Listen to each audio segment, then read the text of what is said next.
Welcome back to Derek's Destinations on a drizzly, rainy, cloudy day. We're starting our day today in St. Louis, Missouri. As you see behind me, there's the Gateway Arch. More impressive in person, so be sure. It's not right on Route 66, but it's just off it as you come across the Mississippi River, which I'll show you that right here. On the other side is Illinois. Okay? All right, so, and Route 66 used to be originally coming across a different point. I think it was called the old Great Bend Bridge, which now no cars go across, but you can walk it, and it's about a mile long, and it'll take you from Illinois to Missouri, but that's part of the original Route 66. Stopped here because why can't you just have to see, you know, the arches. I'm gonna walk to the top and I'll turn you back on once I get up there, okay? Made it around to the back side, or actually the front side of the arch, where it was at currently, before was the back by the Mississippi River. But now we're at the front, which is also where the, there you go, visitor center is. You come around, and right here, what I'm showing you, and right there, all of this is over top of a freeway. Right below us, like you can see, right, is the freeway. It's running right there and there. The freeway's running under us. But anyway, that's the visitor center. Last I checked, it was something like $14, $15 to go to the top. And if you can see the top, there's little windows up there. And of course, the $14 or the $15 also includes, I think, some of the visitor center that they have here that you go in with, you know, important information about the arches. What little bit I do know is that's a tram that takes you to the top, and current days, because of the Rona, there can only be something like 30 people at the top of it. Okay, since I'm walking, I want to show you this map. Gateway Arch National Map. But anyway, only 30 people can be at the top at a time, which there should make for nice viewing. And the interesting thing about the arch is that it is the tallest man-made monument at 632 feet. Now, that's quite an accomplishment, and it's pretty awesome. I'm actually a little bit awestruck. You get out here to know that they could make those two ends just kind of meet up there perfectly. I don't think they started at the top and worked their way down, do you? Yeah, me neither. So, but you have to, if you come from the riverside, which I did, you kind of have to go up a long set of steps, and I'll show you that here in a minute. But right now it looks like it's a big dog park.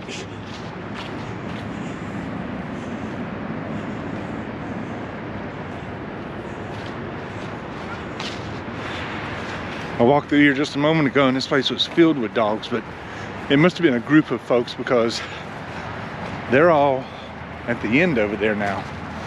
But you know, the other thing is you come to the park, whether it be from the front like we did, because this is a park, so there's roads on each side. Whether you come through the front like I did, I mean, like most people do, or you come through the back of the river like I did, there's a bunch of other things you can do over there too, and I'll show you that in a moment. Once I get to that edge, I'll come back and talk to you some more about it. Okay, I'm back at the edge where all the dog friends are, but as you see, there's the arch. What I want to show you was these steps down to the river. 59 of them. Woo! Or there's 59 of them down to those flags. There's a few more steps coming up there, but I didn't count those. But at any point on this side here, you've got several other things and options you can do. Over there, hoping mainly you can see that's helicopter tours. The barge is actually out on the river. About 45 bucks to take a ride on that thing. The other thing is over there, see that? Riverboat cruises. Now, I haven't seen a price on those anywhere, but they do have a website. You know, just go to Gateway Arch in St. Louis and you can find that. And that's about all I see. I know that if you come in on that side, they're going to charge you around $8 to $10 just to park, you know, and it's a very weird parking situation. It's almost like the river probably rises up here on some of the parking lots sometime. Let me show you right here as I'm getting ready to go down. See there? That's the parking at the river. When you're, and there's mud. Ooh. Yep, I just hit mud. I'm so, ooh, boy, that was crazy. Yeah, should have went some other way, but I didn't. Now I need to step in some water to get the mud off. Yeah, and there's no shortage of water today. Let me tell you, there's no shortage of water today. So, okay, well, just to give you another shot of the river right here. There you go. Looks kind of nasty, but that's, there is trash, yes. There's also a lot of wood, I guess, where the river rises and falls and it just deposits wood up here on it. But that's Illinois right across the street. Well, I'm done for the arch. Let's go see what else we can find on Route 66.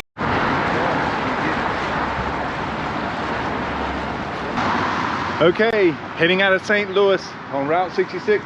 One of the things you need to see and get, Ted Drew's Custards. Just a quick stop, $1.44 ice cream cone.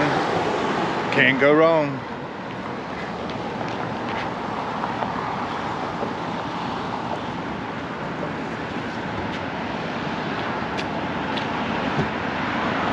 Unassuming place, but good ice cream, trust me.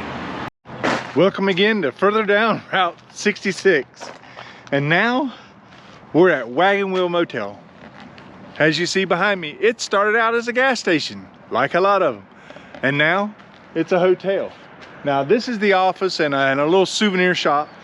And since this is the year of the Rona, a lot of places have been closed and we haven't been able to go in and show you and do anything. Well, you know, here we were able to do that. I did go in and I was able to do a little bit of looking around, and we were lucky because today happens to be Sunday and normally this building, the office and stuff, isn't open, and they happen to be in there and let us in. And what makes that even a little bit better is that we finally got a passport. You know, I think maybe I had mentioned that to you, that we were wanting to get a passport. Well, we got one. You know, it was like 10 bucks, but there it is. The Mother Road passport. Mother Road passport. Now there's businesses in here and stuff that you stop at and they'll put a stamp, just a, you know, kind of a souvenir thing is really what it is, and lets you keep record of where you've been and who you've seen. Well, you know, we're halfway through Missouri and we just got it, and so we're missing some.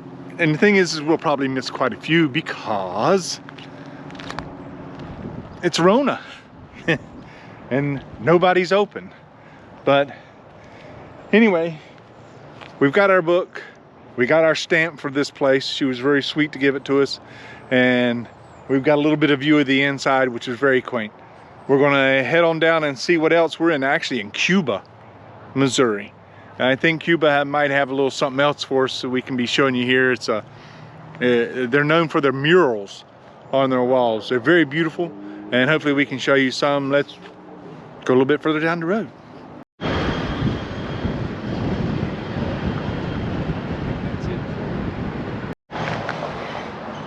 Okay, just a little bit further down, it's just not even half a mile, in Cuba is known for its murals. Look at here, there's one. These are all look like Confederate battles of Civil War and stuff. There's another. And there's another. You know, these aren't the only ones. When you drive through Cuba, you see a lot of them. It seems even the private businesses are in on it. You know, they are promoting the ideal of the murals. As we ride through town, I'll see if I can get a video of some of them. Sorry, the sun is probably killing you guys, but that's what they're known for. Oh, this one here's a interesting little display, window display of Civil War stuff, and or no, just war stuff, not just only Civil War, Indians, any kind of thing. But Cuba's an interesting little town. I mean, it's not very big, but it's got some curb appeal, if you know what I mean, you know. So again, as you're going through Cuba, you can't miss it, or you're driving Route 66, you'll go right through it. Businesses, everybody's got murals on their walls, you know. You're getting ready to see one here, maybe.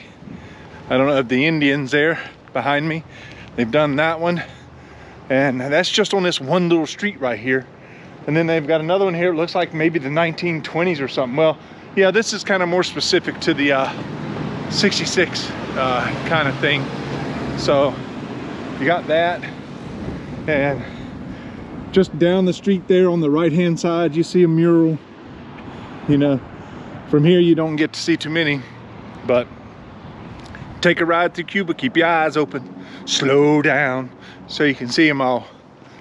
Well, time to get on further down the road. As you're coming out of Cuba, a couple miles, 2 or 3 miles, be sure and stop at Fanning Trading Post.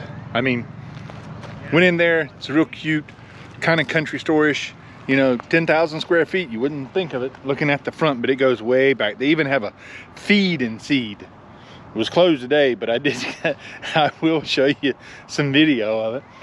The lady was real nice in there, extra nice.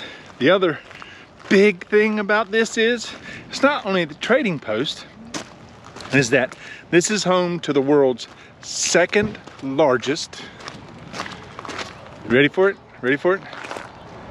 Rocking chair. See it? Look at that thing. It's humongous. And it's the second largest. Seems somewhere else has now got the title. So just for scale, here I is. All right, well, we'll catch you on the flip side. Maybe, well, you know what that means. Further down Route 66. Okay, further down Route 66, we're at Rolla, the town of Rolla.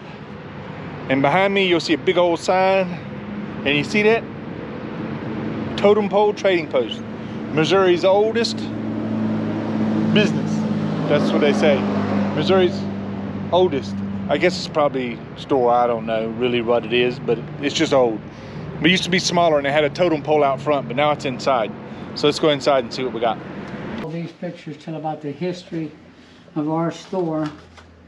Oh yeah. We are the oldest business in the state of Missouri on Route 66 that is still open, still in business. Out of the 331 miles of Route 66, we are the last one that's still open and original, that is. Right. And yeah. We completed our 88th year last year. 88. Yep. Okay. Wow. Yeah, that is wow. The first picture there, you'll see that there was a totem pole up on top of the roof. Yeah. 1933. Yes, sir. That's where we got our name. If you turn around behind you, you'll see the totem pole. There's the totem pole. Mm-hmm. Yeah, I was reading about that. You know, yeah. And that they're trying to revive the Route 66, and it's kind of hard to follow it. I was born in the late 40s, grew up in the 50s and 60s. Right. That's all there was Route 66. Yeah. There's nothing else. And my dad put me to work when I was about 10 years old, and I never quit. So you're original here. Yeah, to this yeah. place. Okay. Well, that I makes go it back even to better. these buildings there in the 50s. Right. You know, I mean, it's businesses like this you really want to, you know, support. And the gentleman, you know, maybe you saw him talking in there, but I talked with him a little bit later. He does have children, but none of them are interested in taking this business over. And he was here originally. And I hope he lives another 100 years, but the reality is none of us will. And no one wants to take it over. None of his children want the business. It's kind of a shame. But I hope something happens to keep this alive and to keep it going. And with that, I want to end my #1 day in Missouri. I hope you again enjoyed what you've seen and what I've showed you. It's just a simple trip down Route 66 in Missouri. Might take us another day, maybe 2, you know, to finish up Missouri, and then we'll head through Kansas and Oklahoma. So I hope you enjoyed it. Please subscribe. Please hit the notify, not notify, and tell your friends. And I'll see you on the flip side.